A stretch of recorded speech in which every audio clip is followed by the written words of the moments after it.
Alright, quick response video to the suicidal optimist. I'll post a link to his video in case it doesn't post as a response. Well, it probably won't, because I'll post it on the the other place to post videos. No time for editing or any other bullshit. Okay, it's back on this extraterrestrial crap, life forms and other worlds and all that stuff. Look, I think it was very unfair to my video. I didn't say it was impossible that they existed. I just said that we do know that it's not probable. Okay, that doesn't happen easy anyway. All right, yeah, okay, I misspoke by using the word our impossibility of what happened to us, but I'm using those words just because we don't know how gigantic the odds against it are. And again, I'll go through the list of reasons, and there's even more that I'm going to list here, but there's a huge number of reasons. All right, so someone even posted in the comment or remarks, so I'll address that.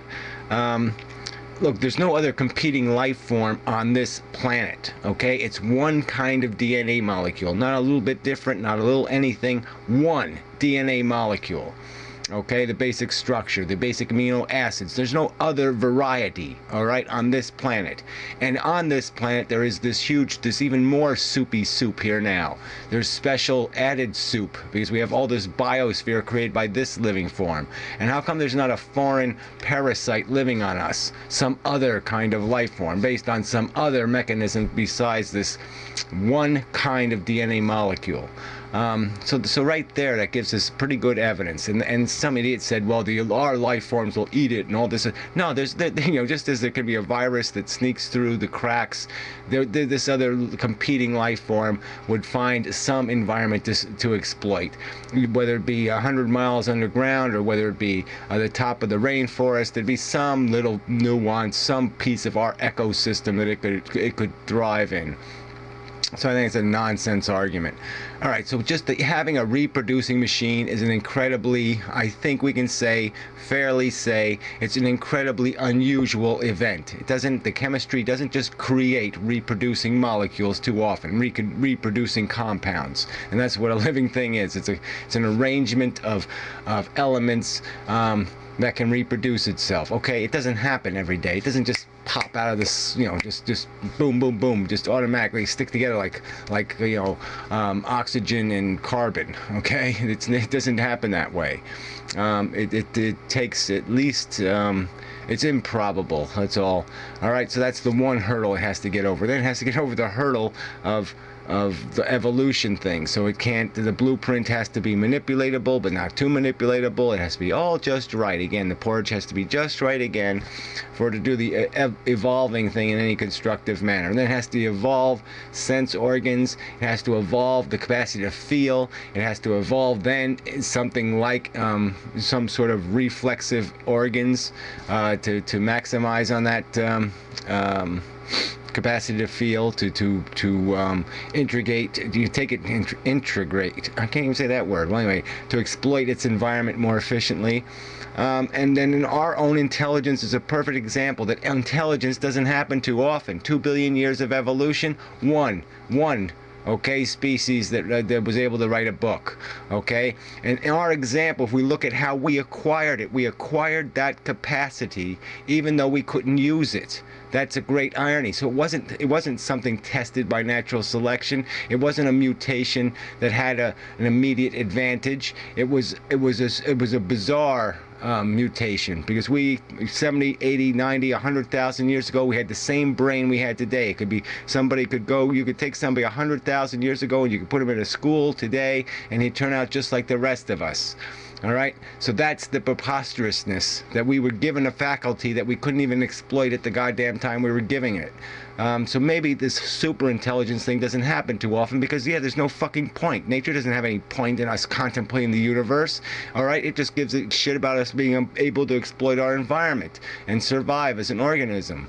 And even the fact that we've now acquired this, when natural selection does get around to testing it, Okay, we might end up just blowing ourselves up with our damn technology. So there's another odds against a civilization ever going anywhere. And then the final odd against the whole damn thing is that any other life form that grows on any other planet is going to grow from the same goddamn mechanism. They're going to evolve, damn it.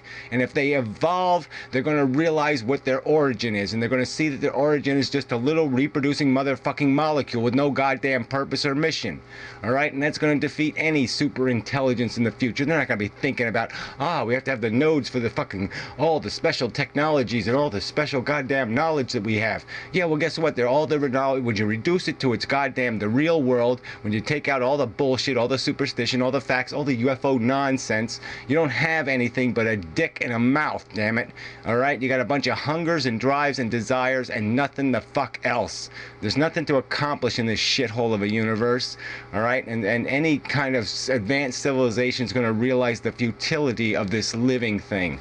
And they might go to just, like I said, they're going to bail into virtual reality. They're going to bail somewhere else. They're going to get the fuck out of reality. Because there's nothing to do here.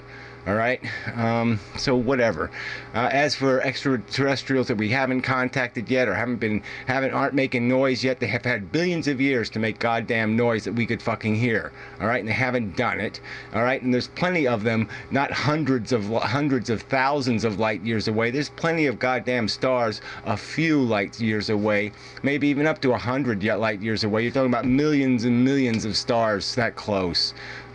So whatever. I didn't say it didn't happen, it can't happen, it'll never happen again. But look, I could draw, 16 little dots on a piece of paper. Alright? That's a unique arrangement of dots. I bet there's no other arrangement of dots in the whole fucking universe exactly like that arrangement of dots. So is the fact that I wrote those 16 fucking dots mean that it's going to happen again? That somebody is going to write those same fucking dots again? I mean, no, it doesn't. Because something happens, because something evolves, so because there's a platypus in goddamn Australia, doesn't mean there's going to be a platypus on some other goddamn planet somewhere. And so you can go all the way back to the reproducing machine itself and say, yes, because it happened once does not mean it's going to happen again. Alright? Because it might have taken an incredibly special circumstance. We can't do it ourselves with all our goddamn technology. We can't naturally, by creating a synthetic nature, create this reproducing machine. All right, so let's quit playing a game like this was some kind of like it happens easy. It doesn't happen fucking easy. It might have taken 50 lightning strikes in a row. It might have taken 500 lightning strikes in a row. Who the hell knows the improbable circumstance? And improbability is at every stage of our evolution. There were obstacles against every one of the features we obtained that make us this intelligent creature. So anyway, enough said. But that's my argument. So address the arguments I've made, not this nonsense that I say it's impossible, and deal with the real thing. Like I said, the real issue is what is an advanced society going to give a damn about? All right, they know what they are. They're just a need machine.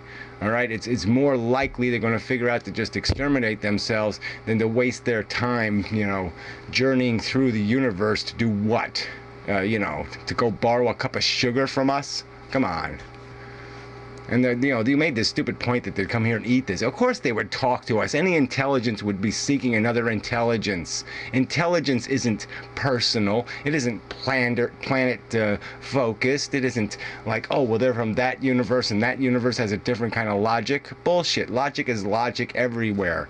All right? And like I said, any other species that acquires intelligence is, I think, without a doubt, going to have the capacity to feel and know what feelings are. Because I don't think you can have intelligence without first having a sensitive organism.